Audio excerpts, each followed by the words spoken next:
Welcome back, ladies and gents. You know what time of day it is, 7:40 now, 7:30 a.m., Monday through Friday. Welcome back to our Crude Oil Squawk. Our morning prep here. We're going from the screen all the way to the trading floor this morning. My name is Joseph James. Thank you so much for coming back and seeing me here. Did you have a good Independence Day holiday? Hope you guys wore that sunblock. Hope you enjoyed that time with some family and friends. I know, like most of you guys and gals, we probably would have paid $1 million not to get back to our desk this morning. I have a funny feeling a lot of people are that way this morning. So with that, we know we have a certain tone to our morning prep this morning. As we kind of shake off the cobwebs, as we get everybody back on track here this morning, coming back from a long holiday weekend, one in the kind of the meat and potatoes of the summertime, I welcome you guys back here for a Monday morning edition of our Screen to Floor. Now, again, my name is Joseph. Welcome aboard. I'm starting first this morning with a technical approach. I'm going to be moving from a top down. I'll start with a weekly chart this morning, and I'll move it all the way down to what's happened overnight. I'll analyze what's happening in London this morning, and we'll take a look at what's happening first thing this morning at the open. My job today is pretty simple, guys. I'm going to try to anticipate the direction at the open. If I can anticipate direction, I can look for high percentage trading opportunities using some of the proprietary tools that we teach every day in our live trade room at SchoolOfTrade.com. Once I'm done with my analysis, my technical approach, I'm then going to kick it all the way from Los Angeles here in my home office all the way across the continent over to Marty Errico from Traders Audio. Marty's going to be providing us with our pit analysis this morning. And boy, Marty does a great job each morning giving us market direction, intermarket divergence, market internals, of course, some of the most important option prices, and very, very important, those oftentimes elusive but very important pit session trading levels. So we'll have Marty Errico take the microphone here in just a few moments, and he'll tell us what he's seeing from the NYMEX floor. All right, a very unique way of doing it each morning. I'll start with the screen. We'll go all the way across the country to finish up on the trading floor this morning. Now, speaking of screens, let's take a look at some charts today. The first thing I want to go over with is a weekly chart. Now, not that weekly chart. Let's take a look at a dollar weekly chart, because it's very important that we see here what's happening on the dollar index. As we come out of a holiday shortened week, as we come out of a week that was marked by, for the most part, bullish news reports. The jobs report on Friday came in a little bit mixed, but overall a very bullish report. We've seen consumer confidence numbers. We've even seen some firm manufacturing data over the past few weeks. All signs are pointing to a strong dollar. With that strong dollar will usually come a hefty demand for crude oil, right? We'll consume more crude oil futures. We know that the family members will be packing up in the station wagon for a holiday trip or for a summertime trip. We know that small businesses like to get started, especially in the service industry, in the tourism industry in the summertime. They'll be, of course, demanding crude oil, consuming crude oil.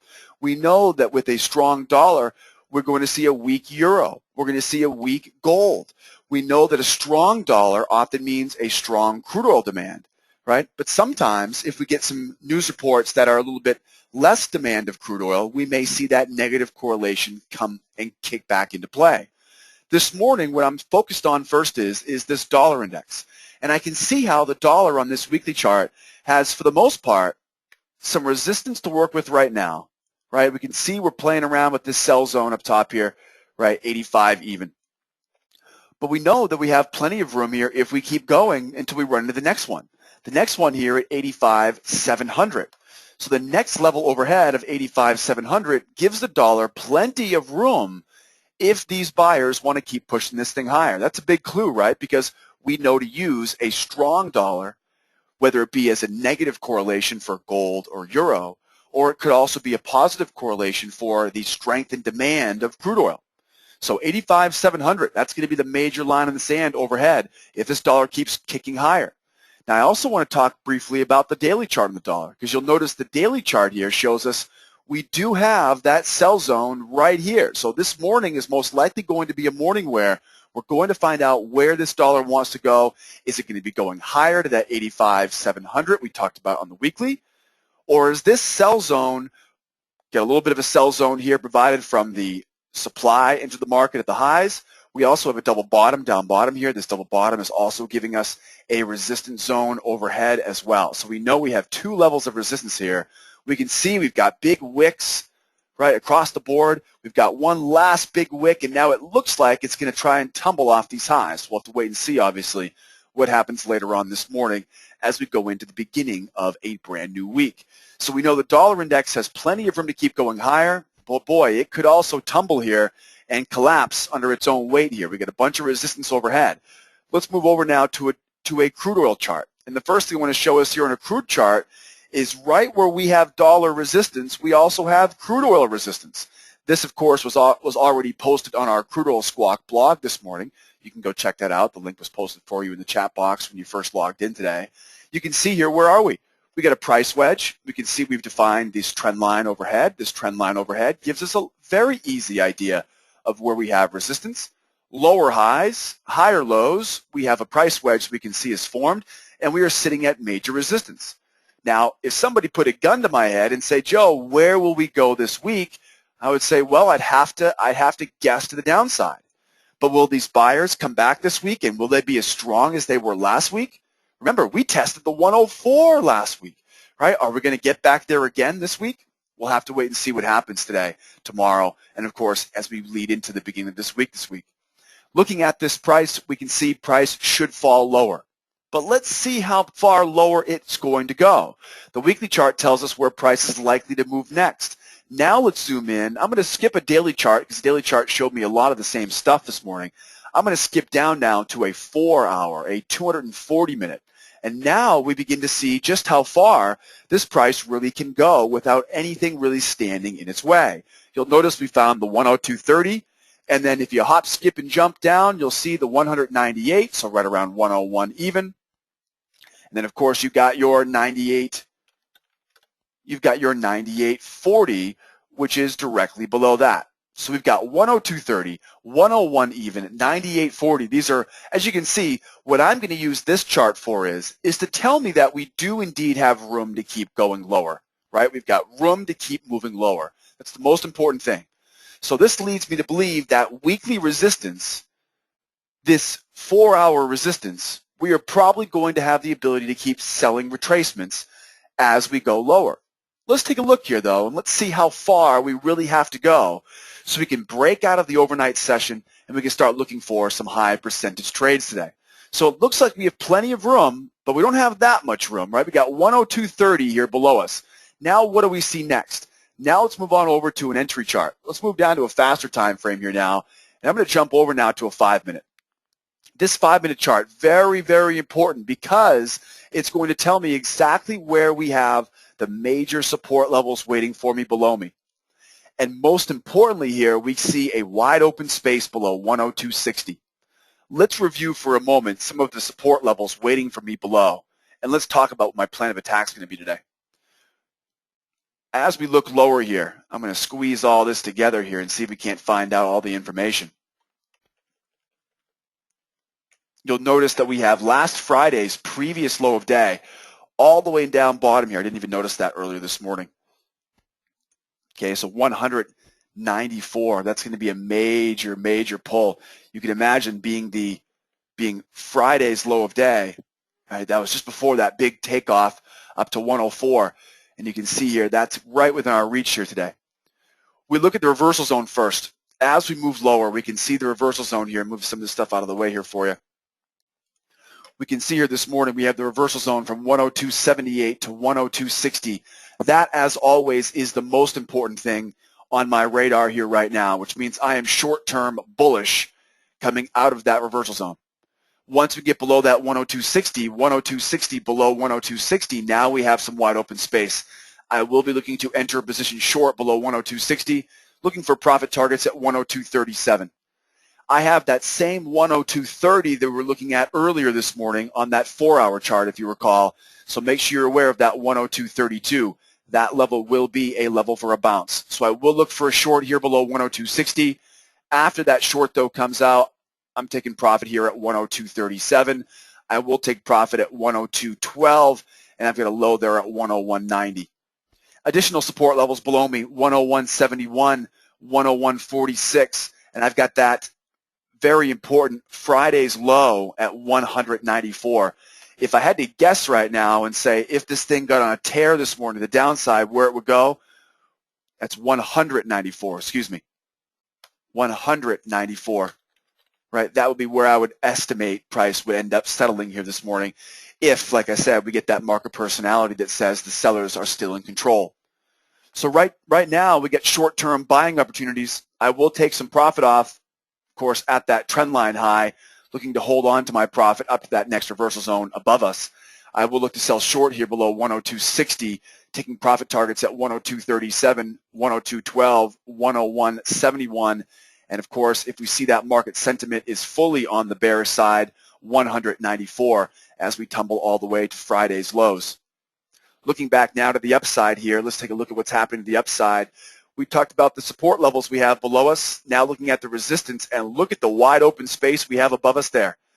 This is when we start to wonder how high can this thing really push, and we have to go back and look to those dailies, those weekly charts to look back and see, right, what else do we have up top here, right, that can be used as resistance. We may not need it today. As I said before, we will be bullish in the short term right now, buying the lows of this reversal zone. We are always looking to buy that 102.60 to 102.78. Overhead, I have some minor resistance here at 103.08 to 103.16. You can pretty much use the trend line that I've drawn in. You can see we kind of ignored that little overnight stint. And, of course, we attached the trend lines going from highs to highs. And, of course, that trend line makes for easy resistance overhead. Additional resistance here at 103.44, 103.62, and 103.69. Keep an eye on 103.69, guys. 103.69. That is Friday's high. So you'll see here, students of mine, looking at this as an inside-out setup, right? Price, of course, will break above the previous high of day, get back below that previous high. There's a high likelihood this price, if those sellers can take charge, there's a high likelihood today we're going to see that previous low of day tested because, again, you can see we've broken above and failed below that previous high of day. As we go higher here, you'll notice we've got 103.85, 104.10, and a final last call at 104.51. We know above the 104.51, we definitely have this thing on a tear this morning. I would assume anything here today above the 103.85, and we can pretty much get back on that horse and be buying pullbacks here. I'll be looking to buy pullbacks as high as 103 or as low as 103.62. Again, we go up. I'm looking to sell this reversal zone and bring price right back down in. Once we get above that previous high of day, 103.69, I'm going to say 103.62. I'm looking to buy pullbacks here, and we will use these as profit targets, 103.85, 104.10, and 104.51. And again, if you notice, this personality is strong to the bull side, like we saw last week. If these bulls, if they tell us they're still in charge, we want to let that thing run, and I'll let that thing go until it pulls back greater than the golden ratio using our fib numbers here for a trailing stop as we go higher. Princey, how are you? Where will the best buy area be to make 150 ticks? Prince, I love the attitude. The best spot here to make 150 ticks here would probably be buying at the 102.78 to 102.60, or selling at the 103.62 or 103.44. Those buy zones and sell zones. I'm going to buy the lows. I'm going to sell the highs. Appreciate you coming out there, Princey. Come out and join me today in the live trade room at 8 o'clock. You've heard enough from me now. How about going all the way to the NYMEX pit now? Let's hear what's happening from Marty down at Traders Audio. Marty, how are we doing this morning? Welcome back. Now, the big question we were asking last week was, do you have all your fingers and all your toes? We know those fireworks are fun these days, right? You got all 10 fingers? Yeah, I can count still, all 10 fingers. Good to have you back. Guys. Good to have you back.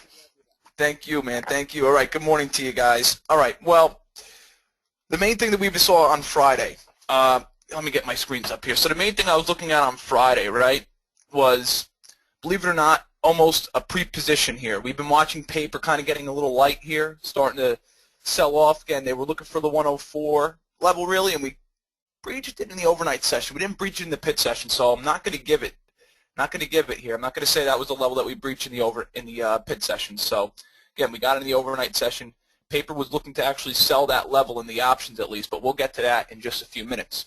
First, let's just take a quick look across the board by looking at our RBOB, heating oil, all of our other markets. This morning we see a pullback. Again, on the way up, we always have to pull back at least 50%. So due to the big run-up on Friday, common sense would tell you that you're going to get a little bit of a pullback. So this morning we have products, crude RBOB, heating oil, Brent, all pulled back this morning. The Brent WTI spread widening out just a bit, actually bearish. Now 433 on the spread this morning. Looking at calendar spreads as well, they're starting to backwardate just a bit, so we are looking at a little bit of a bearish-like sentiment this morning, right? Across the board, we're looking at Brent, we're looking at heating oil, we're looking at all our products, and they're pointing a little lower this morning to quite sideways. Volatility, quite big this morning here. About 27% on the implied volatility for the crude. Higher vol goes, we will see higher prices pretty much, and the lower vol goes, we will see prices trade lower. So we're going to be watching that volatility index in correlation with crude today. So that's been a rare thing ever since they pre-priced out volatility into the weekly options. So we will get into that later on. So far this morning, we've seen your dollar just trading a little bit higher this morning. Well, higher at least throughout the overnight session. I mean, the 84 handle is amazing. I wouldn't think that we'd see us up at 84. If you asked me that last week, I probably would say no. But the dollar really rallies. The euro falls down below 130. So overall, I'm calling it a higher dollar. A risk-off sentiment at the moment, believe it or not. With no economic news or anything like that this morning, I'm going to call for a risk-off sentiment so we know how to trade when we have a risk-off sentiment, right? Real quickly, I just kind of want to talk about a couple levels here on natural gas. And well, first, crude. Again, we're going to be looking for our support. Of course, that's always the case here. Let me just show you guys just again how we rallied up. We're going to be looking for a pullback around the, as JJ was mentioning here, around that 102.5 to 102.30 to half level really. So we have that 20-tick area that we want to watch out as a pullback. Natural gas. Interesting events here happening in natural gas the last couple days. And believe it or not, we have Hurricane Chantal, or Tropical Storm Chantal, we'll call it, in the Gulf of Mexico. Well, not in the Gulf of Mexico yet, but heading towards the Gulf of Mexico. This is something that will make natural gas trade a little bit higher.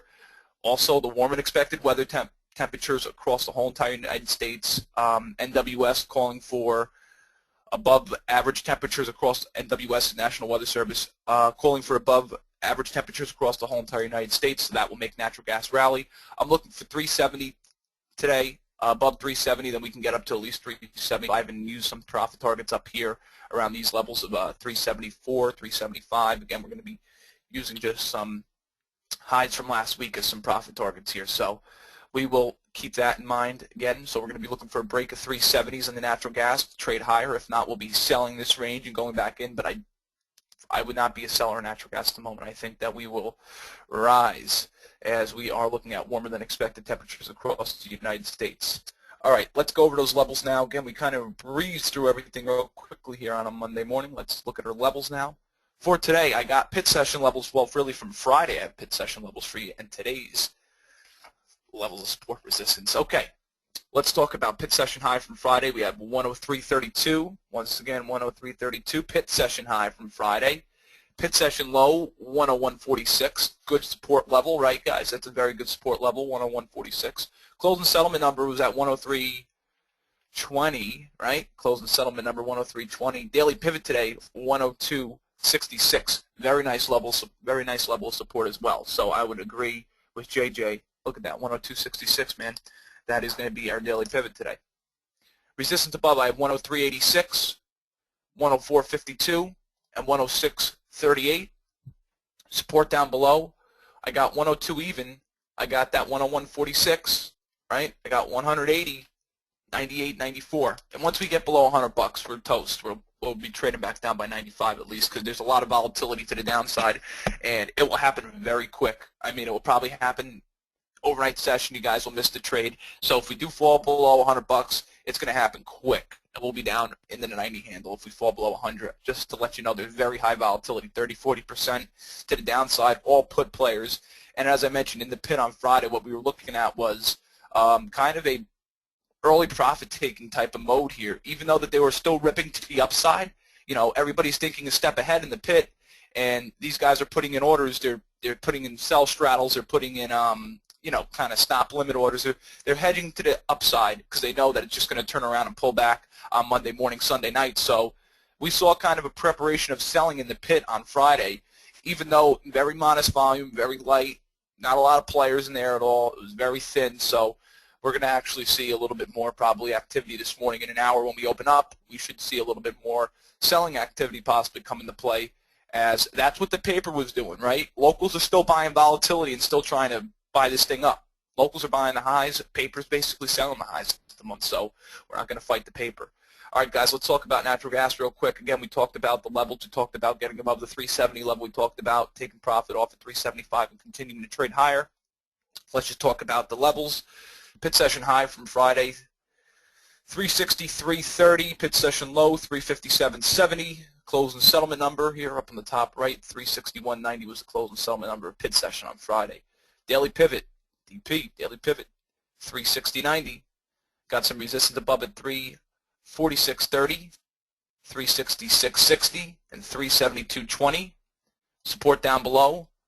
What's that? 358.70, 355.40, and 349.80. Again, let's watch any type of developments out of the Gulf down over there by Florida, just to see what's happening with Tropical Storm Chantel. That could affect natural gas, and continue to watch the weather. Again, that is really going to push the market around. So it's pretty much all I got for you guys. Again, I'll be watching pit activity today. I'll be down there with you guys here in a big way. And as the pit starts to fill up here on a Monday morning, I'm going to throw it back over to JJ. And I'll see you all later on. Boy, thank you so much, Marty. As always, great having you here with us every morning. 7:30 a.m., and I want to thank you all for being here today. My name is Joseph James from SchoolOfTrade.com. That was Marty Yerrico from TradersAudio.com. I want to remind you guys every morning, 7:30 a.m. Eastern Time, we broadcast here live, go from the screen all the way to the trading floor. Want to remind you guys also, every day we post all of our charts. Our charts are published usually before we start the call each morning. As always, we love your feedback. You can find a link. You can find a link to get to this blog right on sidewaysmarkets.com. Head over to Sideways Markets, and you'll see right at the top of that page, you'll see a link there that says Crude Oil Squawk and Prep. Just navigate over to sidewaysmarkets.com, and you'll see it there. Once again, want to give a big thanks out there to Marty Yerrico over at Traders Audio. Marty and Jeffrey have a broadcast every morning at 8:50 a.m. Check them out at Traders Audio. And you can come out and see me every morning at 8 a.m. Eastern Time. I got to run for right now. Get my students going to SchoolOfTrade.com, and we'll see you guys in our trade room Monday through Friday at 8 a.m. I'm JJ at School of Trade. That was Marty at Traders Audio. Guys, don't forget, no major news on the calendar on a summertime Monday, coming back from a long weekend. That spells be patient for us here in the trade room. Hope you guys enjoyed the call today. Hope you found some value. Don't forget to send us your feedback, and you got to learn it so you can earn it. We'll catch you guys here next time. See you for a Tuesday edition. 23 hours and 30-minute break. We'll catch you guys at 7:30 a.m. tomorrow morning. Don't miss it. Adios, amigos. Bye-bye for now.